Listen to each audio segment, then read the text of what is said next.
What's happening? What is happening? Steeler Nation, Steeler family, what is the deal? What's going on? Hope everybody is having a lovely Tuesday evening. Apologize for my tardiness, guys, man. I had a rough Tuesday, got off to a late start. And what I might end up doing, let me just put that out here now. I might get to a point where I move the show to 8 p.m. just so you guys don't really have to deal with me being late sometimes, but I try to make it at 7:30. But we'll see. We'll see if I continue to have these type of nights, where I'm getting home a little later and eating dinner a little later and things like that. I might push it 30 minutes. But we'll see. We'll see. But welcome. I appreciate you guys tuning in, man. Thank you for tuning in to the latest episode of Terrible Towel Tuesday. For those of you that don't know, I am your host, SimFBallCritic. Live from the virtual shore, which is, short for Accra Shore. I can't say that name. But what is happening? What is happening? Let me throw my timer on, guys, because I'm going to be speeding through it tonight, man. So really, this is kind of just a mark for me to stay under. I may or may not even get to it. I know I say that all the time, but I'm really, really, really trying to focus on time management because, I have things to do outside of just being here with you lovely folks. So let's get right to it. I'm going to stop yapping and get right to the action. Let's say hello to the early commenters. I saw my good buddy, Mr. Winningham, early and often here. Appreciate you coming through, Mr. Winningham. First commenter of the night. Brent Fox, Brian Williams. Hello, Miss Lanisha. Lanisha, one of our lovely ladies in the chat, man. Make sure you guys say hello to Lanisha. Thanks for coming by, Lanisha. Ron Simpson Gaming, Destiny. What up, Destiny? Back again 2 weeks in a row, man. We're so happy to see Destiny back in the fold, man. So happy to see that. But hello, Miss Destiny. How you doing as well? And I can't remember. I know. Let me make the announcement now before I forget. And then I'll get back to the shout-outs. I was supposed to say it last week and I forgot. But Debbie advised me that her and the ladies would like to come on the show with Kenyon and myself, Tony also if he's available, the night of the draft. Last year we did a live show during the draft. I always try to do that. Last year I incorporated Kenyon as well as Debbie and Destiny. And I believe Debbie said that Destiny will be attending as well. If I'm wrong on that, please correct me. I got it in the email. I'm just trying to go off of memory. But just wanted to announce to you all, and I will announce it again. Hopefully I remember later in the show that we will be doing a live show during first day of the draft. Of course, that's going to be that Thursday, and it will be a round table, so to speak, a steel table, lady table, whatever y'all want to call it, because we're combining. We're going to do that once again. So I wanted to announce that when I saw Destiny's name, it reminded me of it before I forgot. Dietrich Bundick. Who else we got up in here? Kev So Fun, Jordan Mid, Jack Bauer, my man Y Diggy. Hello, another lovely lady of the chat. Hello, the real Missy. How you doing tonight? Hope you're doing well. Thank you for coming by. BQ412, he says, yo, I look forward to these, man. I appreciate that, man. I look forward to bringing them to you guys, and that's really what keeps me going. Not only am I still a fan, man, but understanding that, I have a family here to talk to. That's another reason why I continue to do these shows. Let me turn this light down a little bit. Got me looking like Christopher Williams out here. Some of y'all will get that reference with the light. So let me turn myself down and get more Wesley Snipish, if you will. Let's see. Corey Bond, Vista Light. Who else we got up in here? Duron. What's going on, Duron? Haven't seen you in a while, man. Good to see you. Robert Ellison, father-in-law Leonard, who I just saw 2 seconds ago. We had a nice dinner together. Leon Harris. Hello. Baby Steeler. Angie in the building. Another lovely lady to chat. Make sure you say hello to her as well. I really appreciate you guys doing that, man. Take care of our ladies in the chat. You got to do that.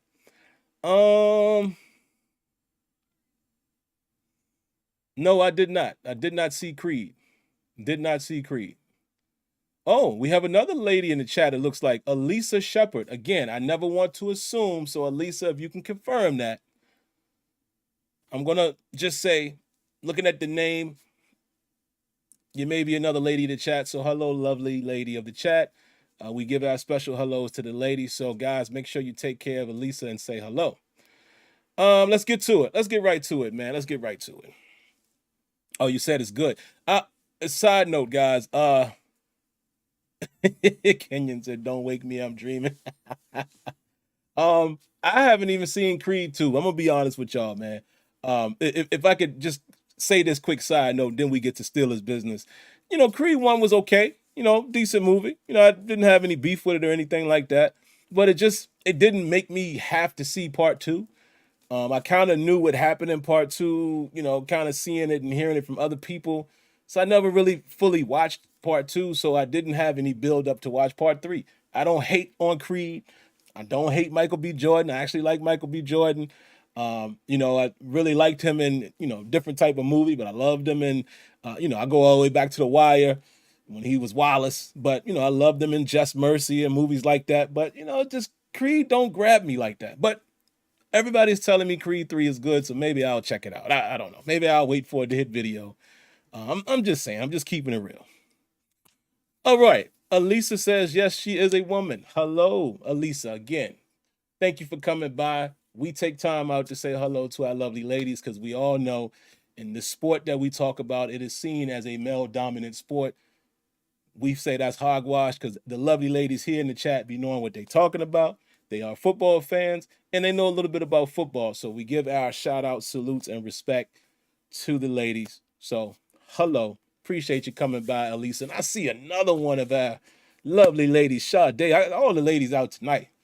Y'all came to see your boy tonight. All of the ladies. I haven't been able to say that in years because I have one lovely lady of my own now who is my wife and has been for a long time. But, when the last time I've ever been able to say all the ladies came out. But anyway, man, let's get to it. All right. What we're going to talk about tonight, I put it in the title. Steelers are being very aggressive in free agency. I'll talk a little bit about each one of the signings that we know about now. I'll talk a little bit about maybe a draft pick that we might be overlooking, perhaps. And I'll talk a little bit about Terrell Edmunds and, wondering whether or not he will find his way back with the Steelers. We shall see. We shall see. So, let's get to it. As we know, the Pittsburgh Steelers right now are going crazy. And the reason why I say going crazy is because what I'm seeing out of free agency, some of these guys are more than likely going to start, at least 2 of them, as it stands right now. We already know about Patrick Peterson. Question still remains how they're going to utilize Patrick Peterson. But again, for anybody that might have missed my take on this last week, this kind of reminds me of the Joe Hayden effect. However, Joe Hayden was a little younger. Remember, Joe Hayden was approaching 30. He was 28, 29-ish, I think, when we signed him. Played into 30, and then we gave him a second contract. Kind of gave him like a little 2-year deal or what have you. So we got some decent years out of Joe Hayden, and Joe Hayden played relatively well for us. It was even times when we were hating when he was not in the lineup. We hated when Hayden wasn't in the lineup. But Patrick Peterson seems like a slightly different situation to me because the guy is already 32. He will be 33 this season, this summer rather.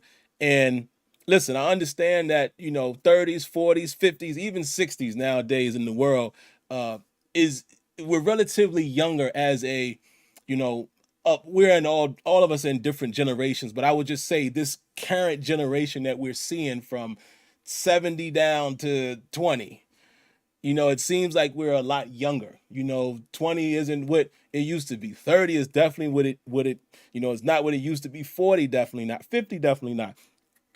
People looking better, feeling better, et cetera, et cetera.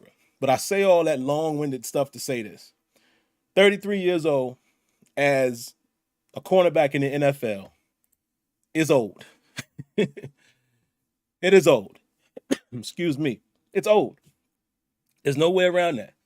You can't run with all these young boys. You can't run.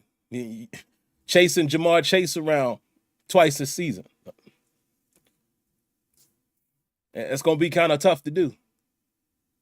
And there's many other receivers that I can name. I'm just saying that's one guy who's in the top tier of receivers in our division. It's hard to do at 33. You don't move quite the same. Your open field speed ain't quite the same. Lateral movement ain't quite the same. However, I still think that Patrick Peterson will more than likely start. And I still think he's going to be a veteran leadership type of guy. He's even kind of saying it. If you watched his press conference, wonderful dude too, man. If you kind of just listen what his morals and stuff are. But he's even kind of saying as much, like, yeah, I have no problem with being a mentor because that's what, guys did for me, yada, yada, yada. It's almost like he's accepting where he is, which is wonderful. He should. And he's willing to do what the Steelers need him to do.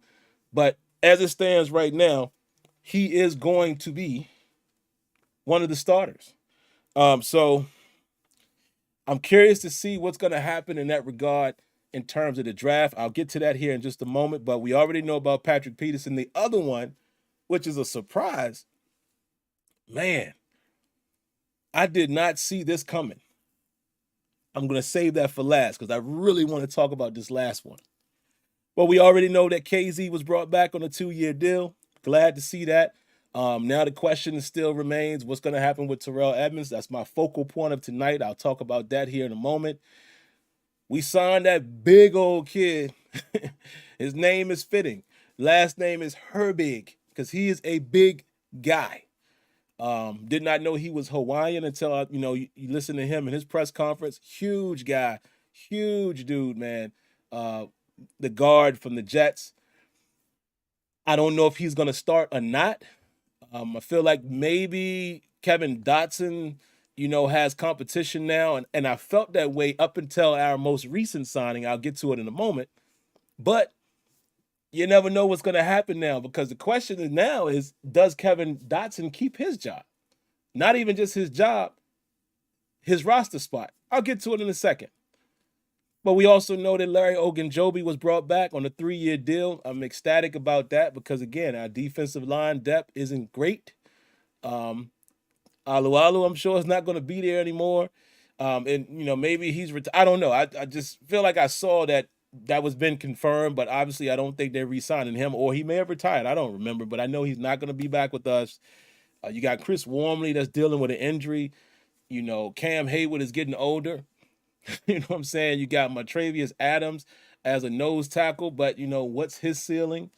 You still got guys like Loudermilk that's still trying to come around. I think guys like Leal, I definitely think Leal is going to be a bright spot for this defense eventually because I liked how they kind of used him in spurts last season.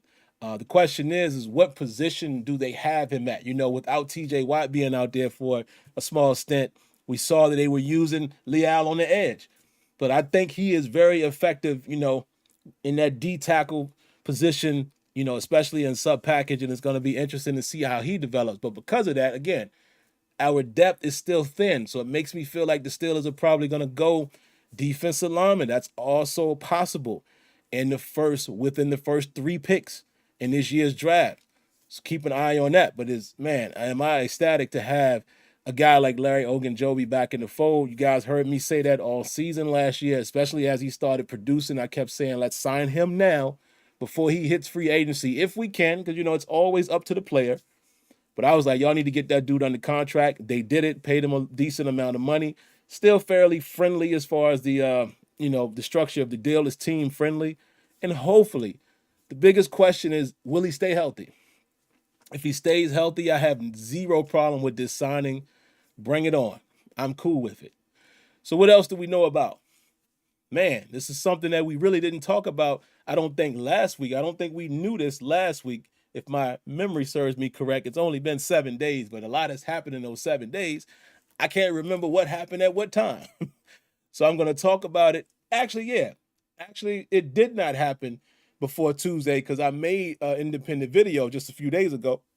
Excuse me, guys. I told y'all I just ate dinner, so I'm getting the indigestion type stuff happening here. Apologize for that. But I made an independent video about these 2 particular signings, so that proves to me right there that I don't think we were able to address it on Terrible Towel Tuesday last week. I'll get to it in just a second. I got to say thank you and round of applause to Angie, a.k.a. Baby Steeler, for the donation. Lovely, lovely, lovely. Thank you, thank you.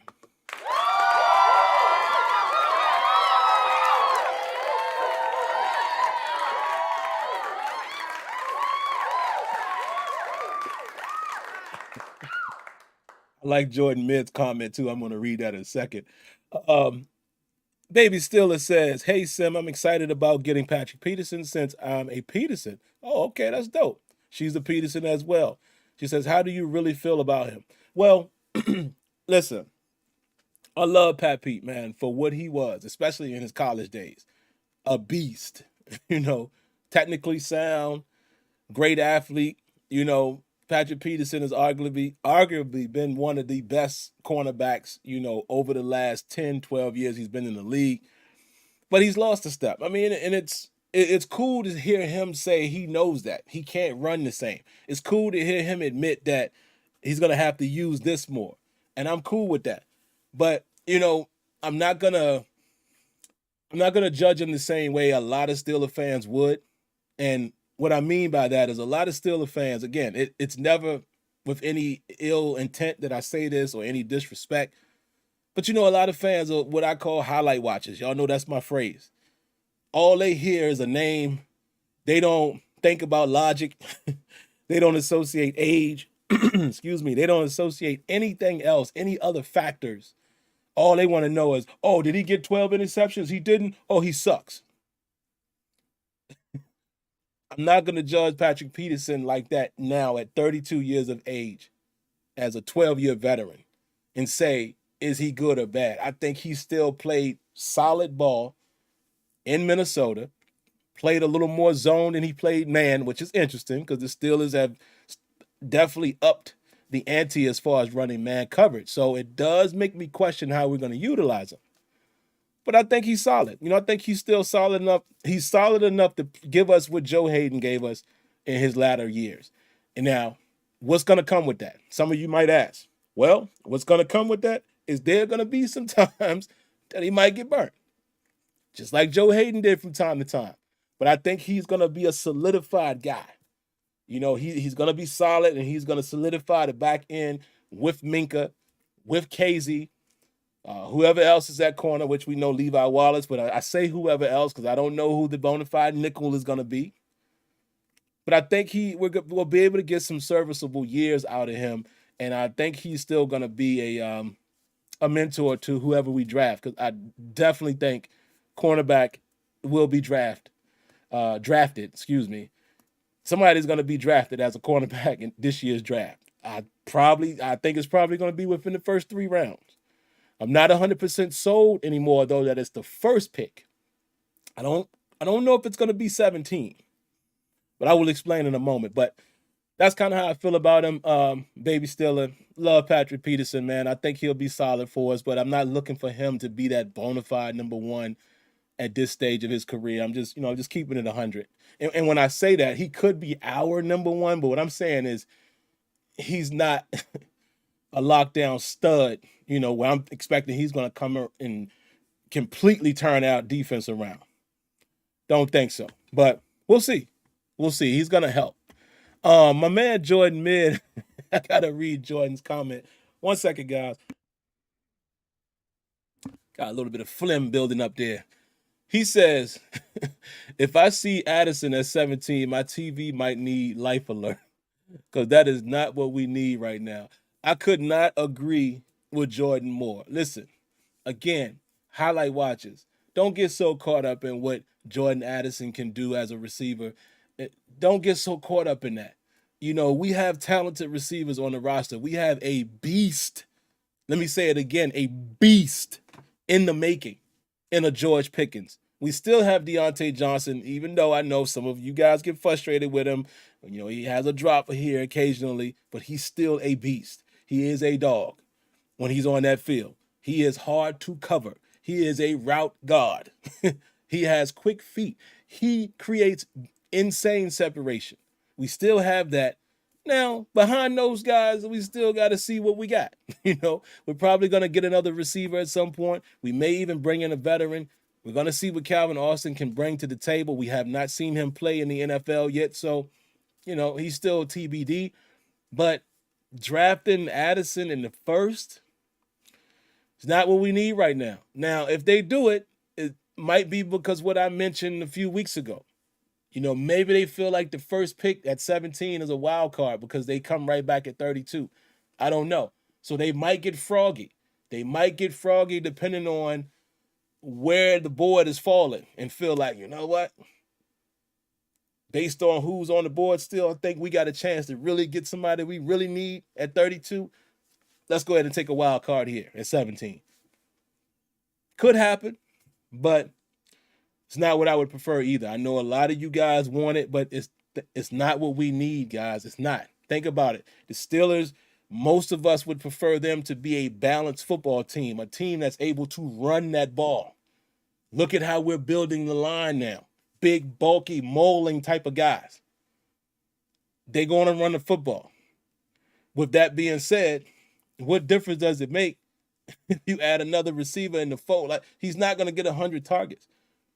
He's not getting 100 targets a year with Deontay Johnson and George Pickens already out there. Would I take him? Sure.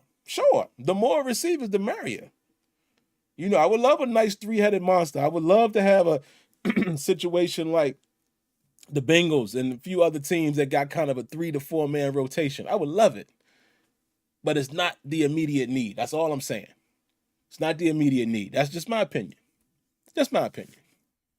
Let me see. But Kenyon is right. They could very well draft the receiver at 17 because, like I said, having that pick at 32 changes a lot if you're in the front office. Because like I said, you might get froggy if that board fall the right way. You might be like, I'm gonna shoot my shot right here. We'd be all right at 32, and then coming right back later in the second. At 49, I think it is. So being at 32 and at 49, it might allow them to just go best player they want at 17. So it's possible. All I'm saying is it's not what I would prefer. That's all I'm saying.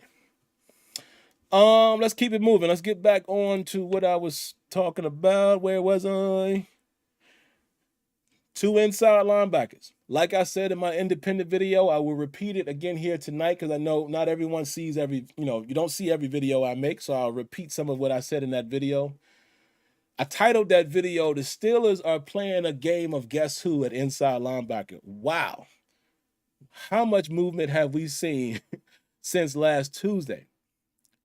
As we know it, right now, the Pittsburgh Steelers do not have Robert Spillane. He signed with the Raiders. Happy for him. Great job, Spillane. Happy for him. The Pittsburgh Steelers do not have, that guy that some of you guys love to hate, Devin Bush. Devin Bush is gone. He signed a 1-year deal with the Seahawks. Now, to me, if you're Devin Bush, woof, boy, your career, boy, hanging in the balance, boy. Somebody in here talked about the TV. Jordan Mid said his TV needed life alert. Devin Bush might need life alert here soon. His career, that window is closing.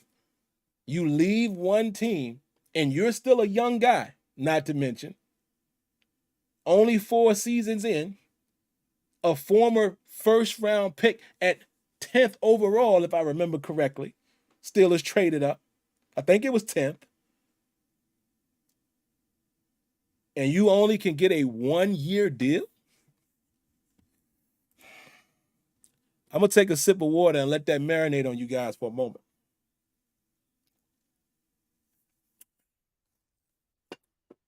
One year. That's not good. That's not good at all.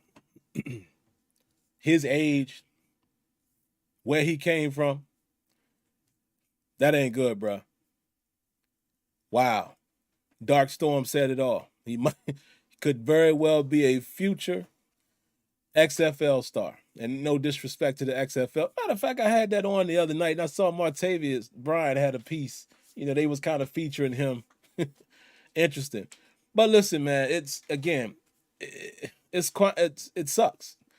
People always want to call out a bust and all of that. And to me, it is what it is. It happens. It happens with every single NFL team. Nobody's immune to it. I guess you could call him a bust. I mean, I don't know. I'm always going to put an asterisk against Devin Bush because of his injury. You know, Devin Bush was trending up, clearly was trending up, at least in my opinion, from his rookie season that looked promising, how he started off his second season that looked promising. He gets hurt, he comes back, he's never the same, and then last season, he still isn't the same. He was very up and down, inconsistent. So just me personally, I don't know if I classify that a bust. To me, not telling you guys how to think, but to me, my opinion, a bust is somebody who never pans out. Right? Never. I mean, from when they start, you just see no glimpse, no flickering of the light bulb coming on, nothing. I can't say that about Devin Bush. I think Devin Bush had a very solid, very decent rookie season and started his second season well before he got injured. Just my opinion. So that's the only reason why I wouldn't label it a traditional bust. But was it a bust in terms of the Steelers moving up to draft a guy at 10 to not even sign this dude to a fifth-year option? Yes. Overall, you could say that situation was a bust. It didn't pan out the way they wanted it. So it is what it is, And again, some people try to call that out, Steelers fans included, as if you doing like this to the organization. Like, so what, man? It happens. It happens. It happens. Everybody experiences it. Every single team experiences bust. So, like I said, we're just these couch GMs that think we can get everything right. It don't work like that. If that was the case, then every team would win the Super Bowl every year. And we know that's not possible, right? So, all right, moving on. So what else did the Steelers do? What a surprise. Not a huge surprise, but a shocking surprise, if you will. Miles Jack is released. Now, it's not a huge surprise because Miles Jack, I liked Miles Jack. Did he give us exactly what we needed him to give us at that price tag? Maybe not. So I kind of figured going into this season, it was going to be a question. It was going to be in question whether or not they would keep that salary. But I thought they would because I figured they don't really have a whole lot behind them. I figured Devin Bush was gone. I wasn't sure about Robert Spillane. I really thought they were going to re-sign Spillane as a security net. Once they released, well, not released, but once Spillane signed with the Raiders, that's when I started saying, okay, I definitely think Miles Jack won't be released now. So it was a surprise that they still released him after already losing Spillane, and then obviously they had plans to let Bush go. They're being aggressive. What do? They go get the kid from Washington, Cole Holcomb, tackle machine. I know he wasn't all the way healthy last season, but prior to that, he had 142 tackles in 2021. That accounts for something. I think he played 7 games last season. I don't know the extent of whatever injury he had. He passed physical, so he's fine there. But in 7 games, he had over 60-something tackles. And then they turned around and they signed Landon Roberts, a guy I'm not as familiar about. I know who he is. I said this in the other video. I remember him, at New England. Can't really say I noticed him much at Miami. I didn't watch a lot of the Dolphins games. But again, the Steelers going right out and they basically overhauled the inside linebacker position with, at one point, Mark Robinson was really the only guy that we knew that was signed, with a name. But the fact that they went and got these 2 guys, a little bit older if you're talking about Landon Roberts, still think inside linebacker is a position that they will draft as well. Look for that possibly in the first 3 picks. It's going to be very interesting. Here's another little signing that they did today. James Pierre returns on a 1-year deal. I'm cool with that as for depth. James Pierre played well in short spurts last year. And I still think he's the type of guy that's young enough.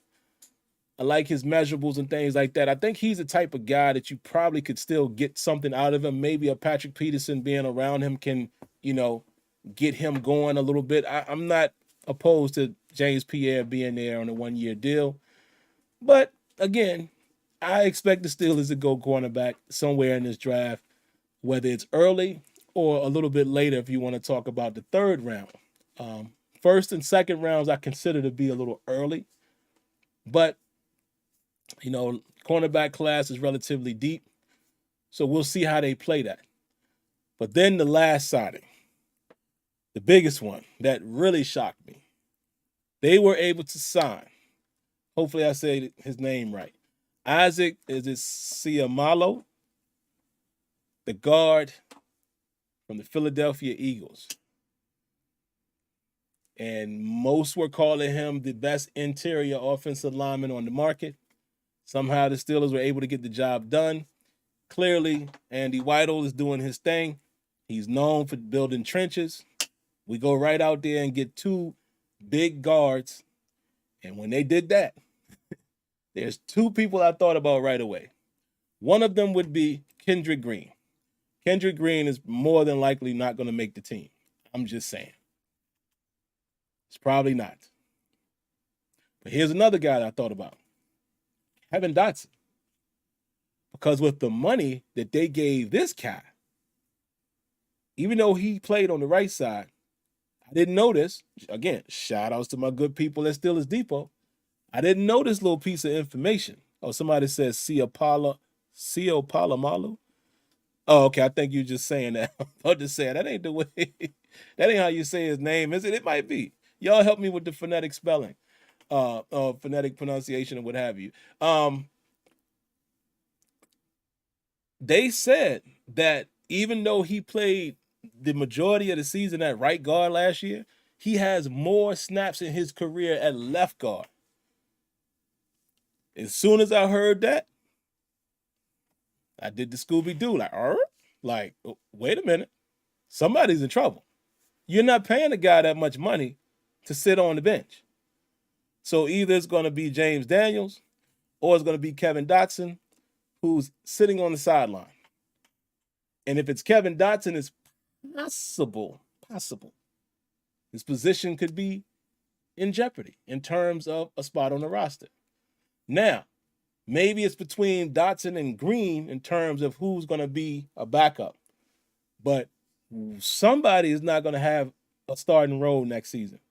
The question is Herbig and Seumalo, both of them starting, or is it just one of them? And how is this offensive line going to look? The consensus seems to be that Seumalo, hopefully I'm saying his name right, is going to be on the left side. James Daniels will stay at right guard. Mason Cole will be the center. But all I do know is one of them dudes is out of here. Maybe you consider, is Kevin Dotson tradable? I don't know. And y'all know it. Okay, the offensive line got better last year. If we're being honest, the last 4 or 5 games they started to come around. But Kevin Dotson was clearly the weakest link in this regard. Penalties. How many games were we all complaining about Dotson and his penalties? Almost every week I remember coming in the post-game show saying, here go Kevin Dotson again. Never fails. He just has been very inconsistent, man. He just has never turned out to be the guy that I thought we were getting when we drafted him. It just didn't turn out. It just didn't turn out to be what we thought he was capable of being, whether it was injury or just inconsistent play, or like I said, last season, a lot of mental mistakes. Penalties. Can't have that. So Kevin Dotson might be the guy. Steeler Cards here says he thinks it will be Dan Moore at left tackle, Seumalo at left guard, Mason Cole at center, Daniels at right guard, and Chooks at right tackle. Yep, pretty much what I said as well. That's going to be your lineup right there. Unless the Steelers do something at tackle, which now I think that has jumped ahead of my thinking as far as the draft. At one time, I thought at 17 they were going to go corner. I'm not too sure about that now. clearly they're doing some different things on the offensive line. It is very possible now that if they find the right tackle that is the right size, right temperament, fits the scheme, they could very well go offensive tackle. There's a couple guys they have scheduled for a pre-draft visit, which are the kid Jones, I believe, from Ohio State is coming in. Wouldn't surprise me one bit if a decent tackle is sitting there at 17. They could do that because, again, they have the 32nd pick to come right back. So now I still think my prediction holds true, and this is not world breaking. I think anybody could figure this out. I still think out of those first 3 picks, it's going to be 2 defensive players, 1 offensive player, which more than likely would be offensive line. That sounds likely. But as far as the defensive positions, cornerback, inside linebacker, D lineman. I know they were at Clemson today. It's told that they're kind of high on Brise. We'll see. But do not discount offensive tackle being somewhere within those top 3 picks, because it looks like they're clearly trying to sculpt and reshape and restructure this offensive line. And if we're being honest, Dan Moore also was probably the weakest link in terms of allowing sacks and getting beaten. He probably was the weakest link last year, so I wouldn't be surprised if they're trying to at least get a guy to bring in to have ready to go maybe next season, if not this season, to replace Dan Moore. So we shall see. Let me get to my final point, and then I will open it up for phone calls, and then we'll get out of here. One quick point I would make before my final one. I asked Kenyon about this guy over the weekend. I just want to throw a name out there that we might be overlooking, and I'll tell you why. Let's say the Steelers plan to get a cornerback in the 2nd round versus the 3rd. Remember, they have the 32nd pick and I believe the 49th pick. Are we overlooking a guy like Kelee Ringo?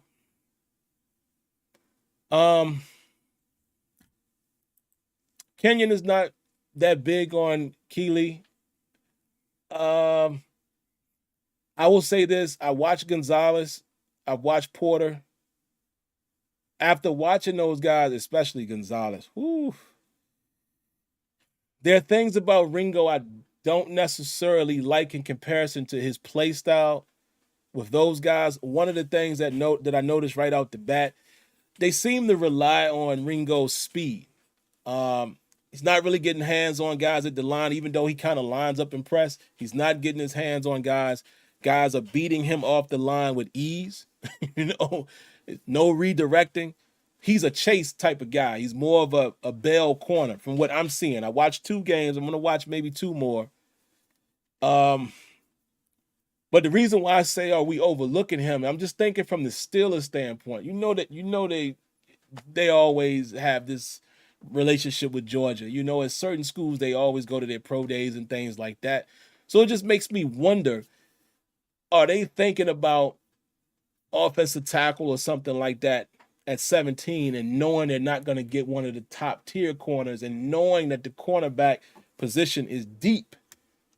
Is a guy like Ringo somebody they're looking at? I don't know. That's not me saying that, because like I said, and it's not fair to compare him to Gonzalez, just in my opinion. I would not prefer Ringo over those 2 dudes for sure. Gonzalez is physical. Oh man, Joey Porter Jr. is physical, and Joey Porter Jr. Joey Porter Jr. What I noticed about him watching him, this dude loves to get his hands on you. Like, there's no question. He's in your face, and he's gonna get his hands on you. He's more physical. Gonzalez, I probably would edge right now. I'm edging him over Porter. But Ringo just doesn't give me that same. He doesn't have what they have. His tackling ability is not quite there. He's a speed guy. If you want to get a guy that can run. But not sold on his cover skills. But let me just read to you guys, man, a couple prospects that Kenyon has me watching. And if you want to do the quick and dirty like I do, which is easier for me because I just don't have the time to watch full games. What I typically do, man, is, when I'm watching these cornerbacks, I'm probably going to watch about 3 or 4 more guys. I probably won't watch all of them. I might, but I'm going to really start focusing on the guys that I think maybe the Steelers will look at. But what I do is I just go, I go to YouTube and I type in, whatever defense, like, Oregon. I put Oregon defense versus 2022. And there's plenty of people that chop up every defensive play, and you can watch that. The videos are usually anywhere from 12 to 14 to 15 minutes. Quick and easy, but you're watching every defensive snap. But here's some of the guys that Kenyon is keeping his eyes on. Christian Gonzalez, obviously. Joy Porter. I still have to watch Devin Witherspoon. I haven't watched him yet. Cam Smith, Deontay Banks, Keely Ringo, Emmanuel Forbes, Clark Phillips, is it Kiyu Blue Kelly, Tariq Stevenson, DJ Turner, Eli Ricks, Miles Brooks, Cameron Mitchell, and a very intriguing person that I might watch next, Julius Brents, 6'4", 202 pounds. That is interesting. So I want to see, how that kid gets down. But I'm definitely going to do my due diligence, man, and watch Witherspoon. I'm finishing up Keeley now, and I'm definitely going to watch Brent. And Cam Smith. A lot of people keep telling me to keep an eye on him as well. But I guess what I'm saying, man, is I'm just trying to think of the way the Steelers look at draft picks and guys and the school connections and stuff like that. Because they're always all over Georgia, just makes me wonder, could a guy like Keely Ringo be the draft pick for them somewhere, whether it's 32 or 49? Because, most people are expecting with some of the other 3 guys, the top tier guys are probably going to go before him. So no one's really expecting, Ringo to be not available. You understand what I'm saying? So just keep that name in the back of your pocket. But last but not least, man, I did a whole lot of talking tonight, guys, so I'm sorry, but his phone calls aren't going to be as long. Terrell Edmunds. Let's talk about him for a quick second. I really want to know what's going to happen with Edmunds. Most of y'all know my position on it. I like Edmunds paired with Minkah Fitzpatrick. I like him as a veteran strong safety for our defense.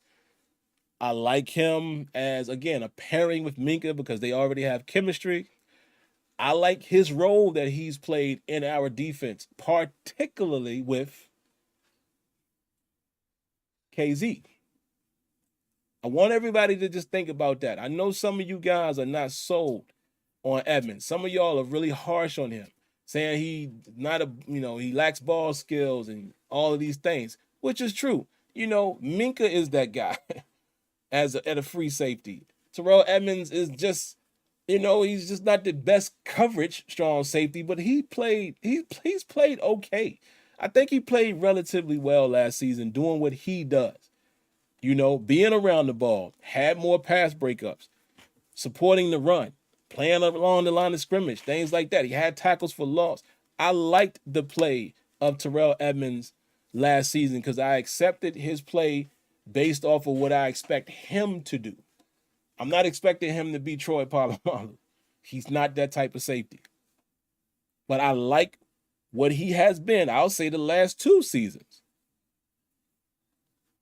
I like what he's done in that particular defense. Now the question is he going to be back? And I think the signing of C.J. Gardner-Johnson, that's going to help. That market must be very low. CJ had, like 6 or 7 interceptions last year, and this dude only signs a 1-year deal? Whoa. That means Terrell Edmunds' market value is going to be way down because you would expect a safety now to get a little money because Minkah got paid. So whether CJ decided not to sign long-term now or whether the market dictated that, it still dictates the current safety market. So I think Terrell Edmunds is in the exact situation he was in last year in free agency, and he was forced to come back to Pittsburgh. So keep an eye on that. I think it is likely that he comes back, but I am a little concerned. Yes, I'm going to say that if he doesn't come back, because I don't know who the bona fide strong safety will be. Again, can KZ play that? Sure. But can he be the same type of run supporter that Terrell Edmunds was? Now, again, I like the three-headed monster. I like when we saw those three guys on the field for the short amount of time that we saw it. But, if there is no Terrell Edmunds and you can't allow KZ to just roam more like we used him, then who is that third safety? Because I think the Steelers really want that. I mean, the Steelers been trying to do that since Burnett. Wow, that's a name that we could just throw out. They've been trying to do that since Morgan Burnett, since Cam Kelly. They've been trying to play that big nickel. Clearly, that's what we want to do. And if that's what we're going to do, throwing those different type of combinations out there, I would love to see it be Minkah Fitzpatrick, Damani Casey, and Terrell Edmunds. So he is a wild card, man. I'm very interested to see what's going to happen with him. I hope he returns. And maybe you disagree with that, but that's just my personal opinion. But all right, man, I ain't leave y'all no time. My bad, man. My bad. I had a lot to say. It's going to be like that sometimes. We got about 15 minutes. Let's see if we have any phone calls. Let's see here. All this time, I didn't even realize I ain't have no music playing for y'all in the background. My bad. Well, we got 4 calls in the queue, man, so let's be quick. Y'all know the routine, in and out. Let's get right to it. The first call in the queue is area code 470. What you got for us? Do you think we'll try to go after Bud Free and free agency? That's a very good question, and thank you for your call. The reason why I muted it, because most of the time I remember your voice. Shout outs to you. That's one of our younger viewers. Usually you only ask one question, so that's why I muted you so quick. Thank you for calling first and foremost. And yes, I'll say this. I think there is a chance. I don't know how interested the Steelers are because, Bud is now a little bit older. But I think there is a chance, and honestly, it might make sense at the right price. He knows the system. He's only going to be a rotational piece. He's not going to start over TJ, obviously. He's not going to start over Highsmith. And I can probably say obviously. So I'm cool with that. I'm cool with bringing Bud back because Bud earned his name back with me in his last season. I'm no longer call him 48 for the Steelers. Now, he was definitely 48 for the Titans. But, yeah, I don't know if they will or not, but I think it's a possibility. So hopefully that answered your question. Next up is area code 803, Mr. Winningham. How's it going? Good evening. Sorry I wasn't able to catch y'all for the last couple of weeks. You're talking about the different corner positions. As long as one of those names are not on that list, and that's Emmanuel Forbes, because I don't understand how a guy can be 6'2" and 160-something pounds. I really don't want to see a man like that out there going against a guy like a A.J. Brown. He would just get himself mauled to death. But Terrell Edmunds' situation kind of concerns me, but it could easily put us in a position where we're drafting a guy like a Brian Branch.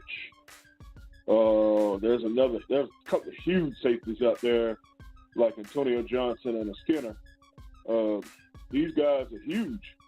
So I'm concerned, but for Edmunds. But at the same time, it's kind of weird. But if a Brian Branch falls to 32, I would not be opposed to picking up a Brian Branch because he can do so many things.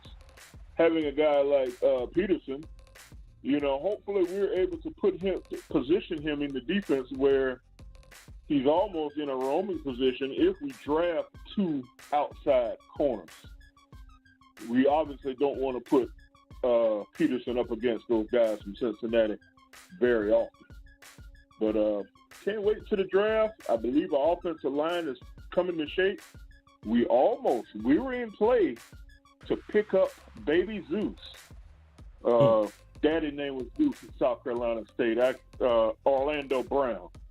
That was his name in South Carolina State. His daddy, the late Orlando Brown, was named Zeus.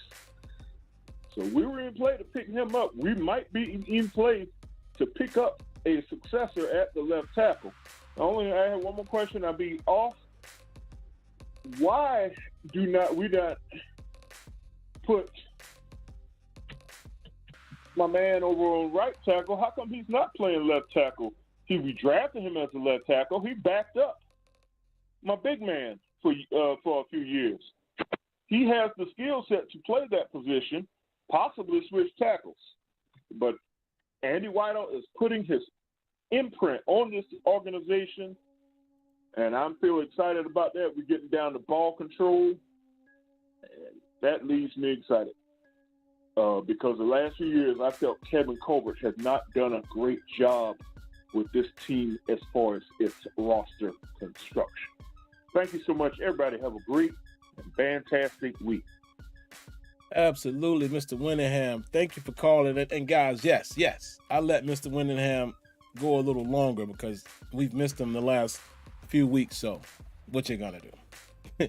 We always gonna let Mr. Winningham do his thing. That's a good question, man. You asked at the last part of that there, and I'll just be brief on that. That's always been a question, man, the last couple of years is would they end up moving Chooks, however you say his name, Chukwuma Okorafor? Would they move him to left tackle? You know, it was said when he was drafted that he had the ability to play both. So you never know. That's why it's very interesting, man. Keep an eye out on who they draft. If they mess around and draft the right tackle, anything is possible. You know, with Weidel, you know, kind of being the assistant GM and his trenches is his forte. You never know what they might suggest. So when you add that guy into the fold, you never know. Could be some positions changing, position flexibility. We'll see. All right, guys, so we got 4 more calls. So, again, we got to speed it up. We got to be quick. So, let's do that. Let me make a quick announcement, though. I'm seeing in the chat, who is this? Alex somebody. Hold on. Let me find it. Alex Jones, I don't know. I don't know what you're trying, what you're announcing there. I don't think anybody here cares. I don't know why you're announcing that to the world. If be whoever you are, it's all love here. So I don't know if there's a conversation going there, but chill on that. Just chill on the announcing yourself. Hey, I'm this, I'm that, I'm he, I'm her. Like, who cares? Just be a Steelers fan. All right, man. Let me get back to the program here. Next on the agenda, area code 651. What you got for us? What's up, Sam? What's going on, man? Not much, man. I'm trying to make this fast as possible. Just want to say you can tell that we're jumping ahead of the plan that everybody else uses with these small linebackers and trying to spread you out. So now everybody wants to get small linebackers and quick corners. Now we're starting to get thumpers at linebacker, and our offensive linemen are just monsters to the point where we're going to push people all over the field. Then they're going to try to conform to what we do. So I'm liking that. Once again, I got to state Clark Phillips. I hope we get him at 49 because we got so many outside corners. I feel like we're going to jump at that slot spot. And then we can always get a raw big corner a little later that can work under Peterson and work under Levi Wallace. That way that he has time to actually grow into it. He just got to be raw with good physical skills and bring him along. The last thing is, I hear nobody talking about the D lineman from Northwestern. I don't know why I like him. He's 6'2", 280, runs a 4.49. Like, legit. You can see it on tape. And he had 30 reps at 225. I'm talking about extremely strong. When you watch him, he reminds me of somebody that I dare not say. I'm not going to say it because somebody's going to say, oh, there's no way he's this person. But, you can guess who I'm talking about. But just look him up. His name is, I can't say it because it's a really long African name. I'm going to work on trying to pronounce it, but I'm just going to call him AA. So just check him out from Northwestern. But that's all I got, Tim. Oh, man, I think I know who you talk about, too. Wow. And I know who you comparing him to, that kid that played in Pitt. 30 reps at 225. Woof. Man. That's not easy, folks. Just put it in perspective. But I'm going to give you your credit, 651. You've been talking about Phillips, man, and all of that is a possibility because, again, as good as it seems like we're trying to get in some of these positions, there's still holes in others. Slot. Who's playing that slot corner, nickel corner? Full time. So you never know. Maybe the Steelers will budge and jump and get a nickel corner if the right one is there. So remember that name, guys, Clark Phillips. Remember 651 has been campaigning for him. So if he ends up with the Steelers, we're going to give him his just due. All right, 3 more. Next up is area 678. What you got for us? 90 seconds. Thanks a lot for taking my phone call, Sim. Oh, yeah, no problem. I haven't had the chance to get on the line. I haven't had a chance to get on the line from the A in a while. I was just wanting to ask you a quick question. How do you feel about how the Steelers have been doing as far as free agency? I've been seeing a lot of revolving doors going on. Mm-hmm. A lot of linebackers that we've been bringing in, they've been going right back out. And then also wanted to know, how do you feel about what our numbers being so sexy in the draft this year at trading back at 17 or 32? Thanks a lot for taking my call. I know other calls are on the line. Thanks a lot for taking my call. Man, no problem. I appreciate the call. And, man, 2 quick questions. I love it. I'll answer both of them. I love the moves that they're making. Let me preface it by saying this. I don't know if any of these moves will pan out. I have no idea. But what I love about it is they're not doing what they normally do. And that is what I appreciate the most about what I've seen out of Omar Khan, especially being the full-time GM, Andy Weidel as the assistant GM. They're doing things that they don't normally do. Even guys, with age, they're taking risk. Will they pan out? Time will tell. And that's not what I'm judging. What I'm judging is the fact that they're being aggressive, going after positions of need, even in free agency. I can't wait to see what they do in the draft. But they're trying something different. They're not doing the insanity thing. And like we always say, here we go, Steelers doing the same old. They're not doing that. So for that effort alone, I applaud it. And we'll just see if they were right. Love it. And as far as the trade back, I'm gonna be honest with y'all, man. Family, y'all gonna have to get me on board with that. I'm never in the camp of trading back because I don't always see the vision. However, I will say this: if there's, if a certain class is deep and you can get more picks, maybe if we can swap the 32 with somebody else, and what else are we giving up? Then to acquire more picks, I'm cool with that. I don't want to budge off of 17 because I just feel like even though it's almost a oxymoron type of statement because on one hand, or contradiction rather. On one hand, I would say something about the draft and position, and on the other hand, I'll, refute it. Like, well, Antonio Brown was a 6th-round pick. So that it doesn't always matter, but you still want to go for the top prospects. I mean, a lot of these guys are projected high for a reason. So that's why I don't want to budge off of 17. But if we could perhaps trade 32, swap a 2nd-round pick with someone and they give us a 3rd or 4th or something like that, I'm cool with that. I will say that. Next up, area code 757. What you got for us? Yo, what's going on, brother? How you doing? Good. What's going on, man? No, ain't nothing, man. Question for you. I always see that we will develop certain players. Let's say our secondary. We develop Cam Sutton, let him walk. To me, I understand. They say it's a business decision and everything, but we get Patrick Peterson. Yeah, if we got Peterson, let's say 8 years ago, I'd have been all on it. However, Cam Sutton knows our defense. To me, we are letting other people benefit from the fruits of our labor, and it's aggravating.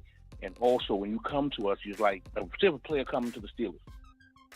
We realize that they didn't realize that we ain't gonna pay him. After that year or so, whatever, we're gonna let them walk. So what's the motivation to say, "Oh, I'm gonna be a Steeler"?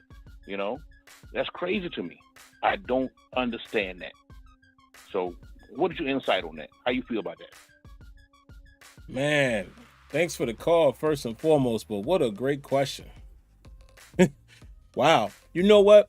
That question makes me sometimes go back on what I always say when players get signed other places. I always say this. Steelers won't pay this guy that type of money. But it's like you said, looking at Cam Sutton, looking at where we are in the cornerback position, prior to signing Patrick Peterson, it makes you have to take a step back and say, okay, well, you probably should pay one of these guys if they play well for you. Arguably, Cam Sutton had his best season last year. No question about it. And y'all know I was critical on Cam Sutton playing on the outside. I said he was better suited in the slot. He played well. He played well last year. No question about it. Do I think he played well enough to earn the contract that the Lions gave him? Perhaps.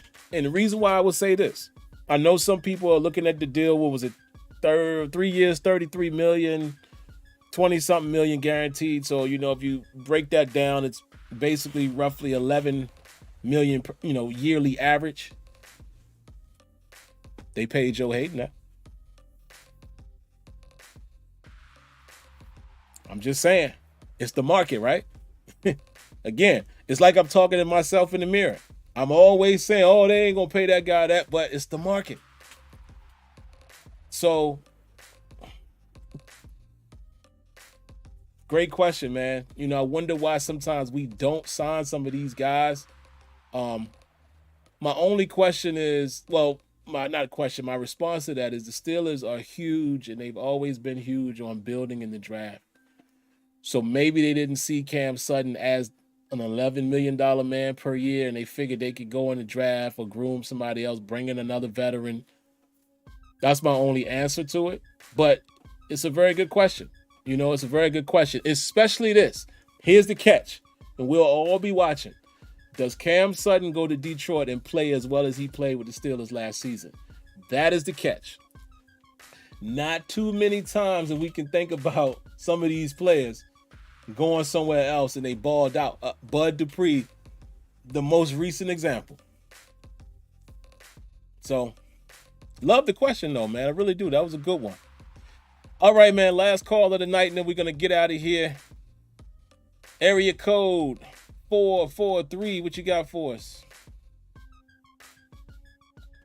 What's good, Sim? Real quick, man. Congratulations on the new house for you and your family, the completion. I know y'all ain't in there yet, but in due time you will be. So big congrats to you guys, man.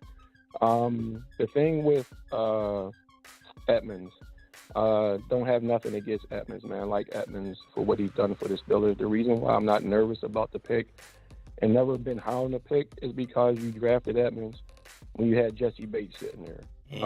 That still always ticked me off, which was kind of crazy for the Steelers to do. The other thing was the reason why they drafted Edmunds was because they wanted a safety/hybrid linebacker. And that happened after Shazier got injured. And after Shazier got injured, we still haven't had solid linebacker play. So the 3 safety setup I do like, but I don't think the Steelers will need it as much with the 2 guys that they brought in. And the reason why they brought them in is because they're thumpers. So that setup won't be needed as much. Yeah. So if they let Edmunds walk, so be it. It won't be no skin off my teeth. The other thing is with Cam Sutton, and I'll get off the line, man. The reason why the Steelers didn't pay Cam Sutton that money is because Cam Sutton, and again, no knock on him, he's not a number 1 or a number 2 corner. He's a slot corner. So they wasn't going to spend that kind of money on the slot corner. And even he was so shocked that he cried because he got way more than he expected in the market. So have a good night, man. Appreciate you taking my call.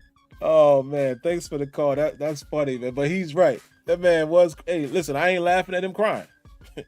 But the way 443 just put it, it sounds funny to say. Even he knew.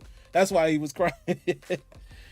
Yeah, man, you got a good point. And first of all, let me say thank you, man, for the congratulations. I know I've been keeping you guys up. We almost there, man. Under 30 days. April 14th is the day.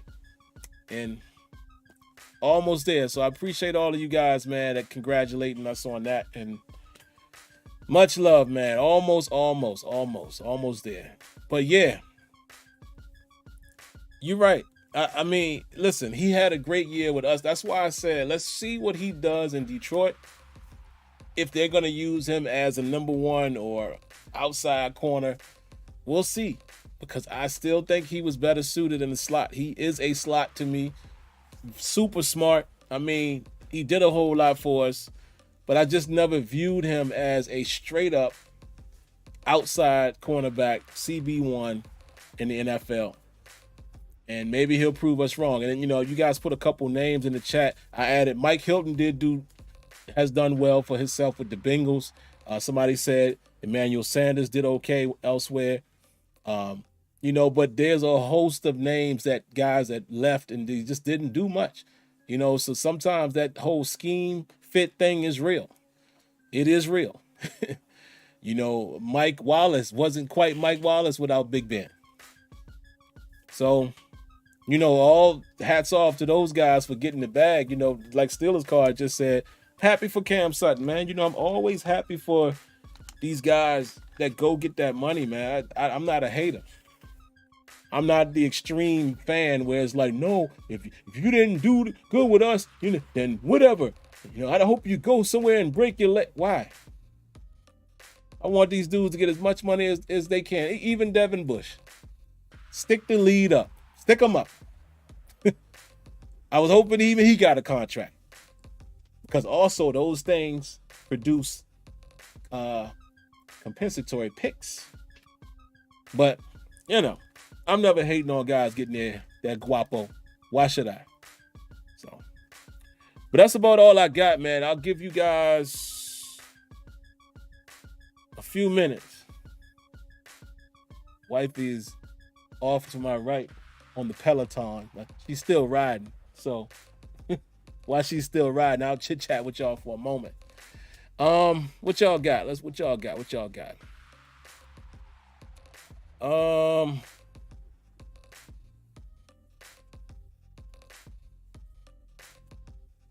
Destiny laughing. Kenya says Cam Sutton is not a number 1 CB. He's not, man. He's not. Maybe he'll prove us all wrong, but he's not. Mark Derogatis, am I saying that correctly? He says, do you think they're going to sign a free agent wideout? I do. I do. If they don't, then I expect them to draft one. It's interesting this year, guys, because we have, if I'm not mistaken, somebody correct me if I'm wrong. We know we have the 17th pick, 2 seconds, a 4th, and then I think we don't pick again until the 7th, right? We got like 2 or 3 picks in the 7th. So wide receiver value might not be quite where we want it. The Steelers are cool with finding those receivers. And again, we found AB in the 6th. But you would expect them to get that guy in the 4th or 5th, right? And being that we only have the 4th and no 5th, no 6th, yeah, I know we got a 3rd. Oh, my bad. I didn't say 3rd. My bad. Thanks, Jack, for reminding me of that. Yeah, so we have, our first 4 picks.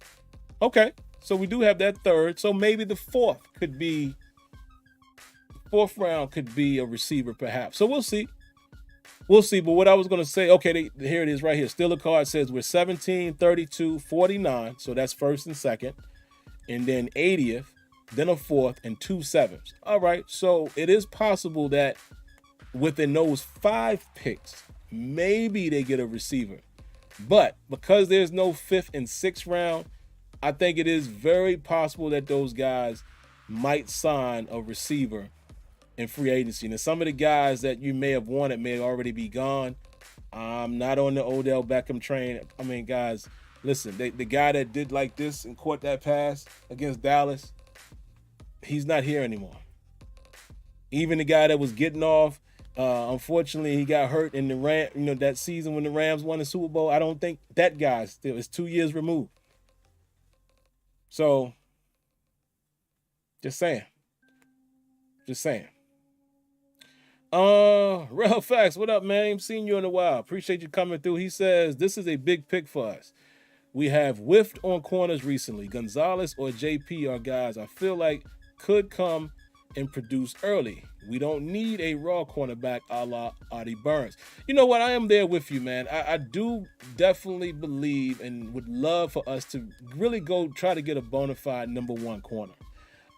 Dispel the myth of the Steelers not being able to draft DBs and go get you one. Go get you one.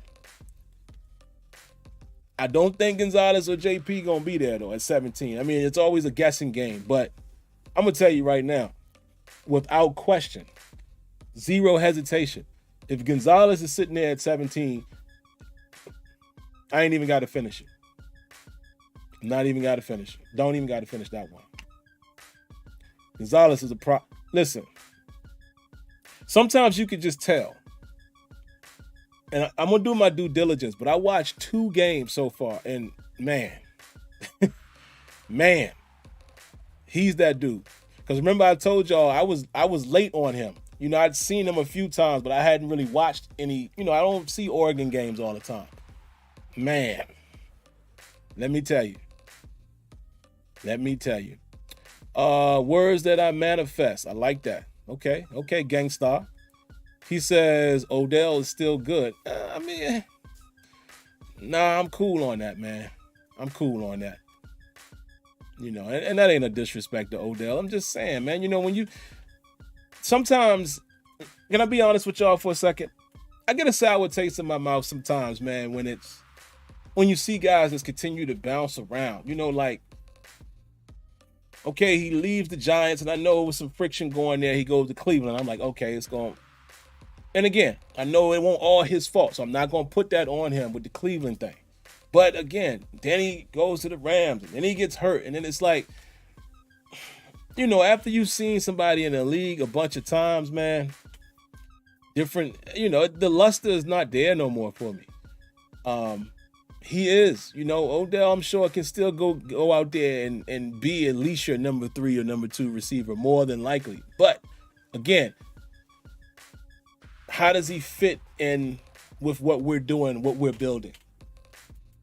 How does he fit in with Deontay and George Pickens? Because if you're asking me, if y'all want to see more, somebody get their hands on the ball a little more, it would be George Pickens for me. Y'all know how I feel about that dude. I have already called him a bona fide superstar just from what we've seen him do in last season. The way he catches the ball with ease. It never looks like he's straining to catch the ball. He's so smooth and fluid and catches everything. So bring in a third guy, that could be a 3rd or 4th, you know, depending on what Calvin Austin does. But I desperately want the focus to be Pickens and Johnson. I'm just being honest. Don't be trying to force it to nobody else. Now, use those guys to draw coverage and stuff like that. But if there's anybody who needs more targets, his name is George Pickens. So I'm cool with that right there. Okay, you guys are talking about Mozzie Smith from Michigan. Keep an eye on him. Yeah, I'm telling you, man. Again, it doesn't take geniuses to figure this out, but I would advise all of us to be paying attention to offensive tackle, inside linebacker, cornerback, and I saw some of you guys saying some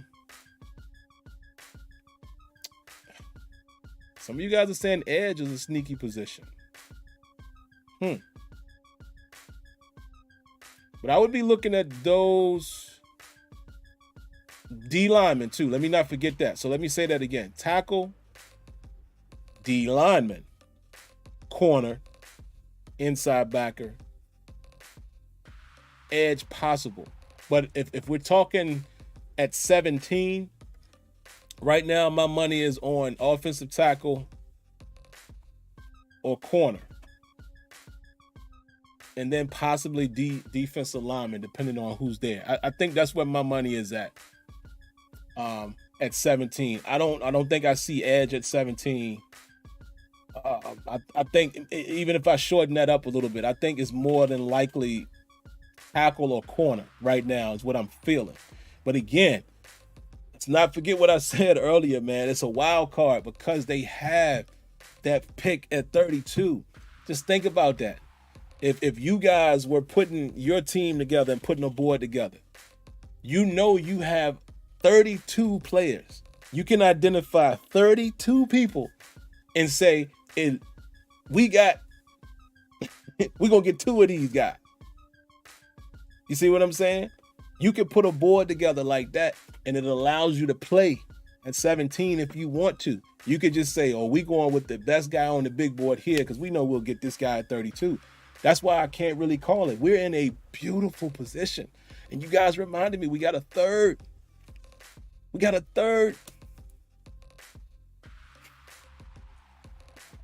17, 32, 49, and 80. Man. That's all I'm going to say. I'm going to leave it at that. Gervin Dexter as well. And I think they'll more than likely be at the Florida Pro Day. So, yeah, man. Steelers have an opportunity to do some things, and we'll just see what they do. But I'm going to go ahead and wrap up here, guys. Let me see if there are any last little things to talk about really quick. Somebody says, when are you going to stream again? Jack, you talking about like gaming? You referring to that? I can take this off the screen now. I know y'all love when I say the show ain't going to be, probably won't be an hour. Every time I say that, they go past an hour, don't it? Still a stream like this. Well, this is every Tuesday. So this is Terrible Towel Tuesday, hence the name. Terrible Towel Tuesday. Every Tuesday, 7:30 p.m. Eastern Time, which might get pushed to 8 o'clock, maybe as time goes on. And if I continue to have these nights where I can't get here quite at 7:30, I might switch that time. But yeah, this is every week. Unless life happens. This is every week. During the season, I do a post-game show right after the game. And I try to do a pre-game show as well. I'm going to start doing more pre-recorded videos like I put up the other day with the linebacker stuff. Some of you guys have been asking for that just to give some filler content until, the next upcoming week. But yeah, this is pretty much every Tuesday.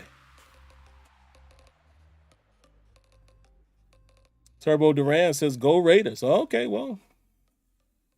Wonder how your team would feel about you being in the Steelers chat. Yeah, I'm just picking with you. Real Fact says Arthur most brought up and possibly taking the tight end Michael Mayer at 17.